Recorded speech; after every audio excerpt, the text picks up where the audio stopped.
अस्सलाम वालेकुम। एक शख्स अक्सर एक बूढ़ी औरत से अनार खरीदा करता था। वज़न पैमाइश और कीमत की अदायगी से फारिग होकर वो अनार को चेक करता और एक दाना अपने मुंह में डालकर शिकायत करता कि ये तो खट्टे हैं, और ये कहकर वो अनार इस बूढ़ी औरत के हवाले कर देता।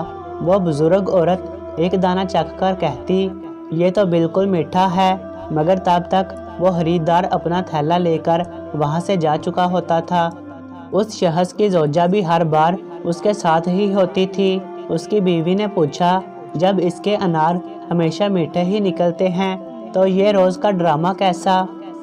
उस शख्स ने मुस्कुराकर जवाब दिया, वो बूढ़ी माँ मीठे अनार ही बेचती हैं, मगर गुर्बत की वजह से वो खुद इसको खाने से महरूम हैं। इस तरकीब से मैं इनको एक अनार बिला किसी कीमत के खिलाने में कामयाब हो जाता हूँ।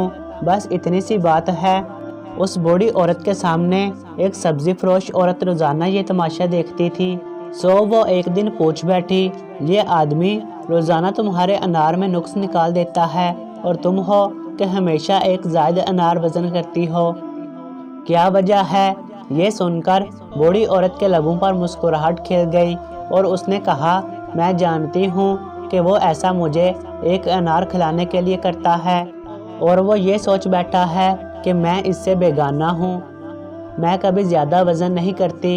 ये तो उसकी मोहब्बत है जो तराजू के पल्ले को बोझल कर देती है, और मैं एक अनार ज़्यादा तोलती हूँ। मोहब्बत और एहतराम की मसरतें इन छोटे छोटे मीठे दानों में पनाह हैं। सच है कि मोहब्बत का सिला भी मोहब्बत है।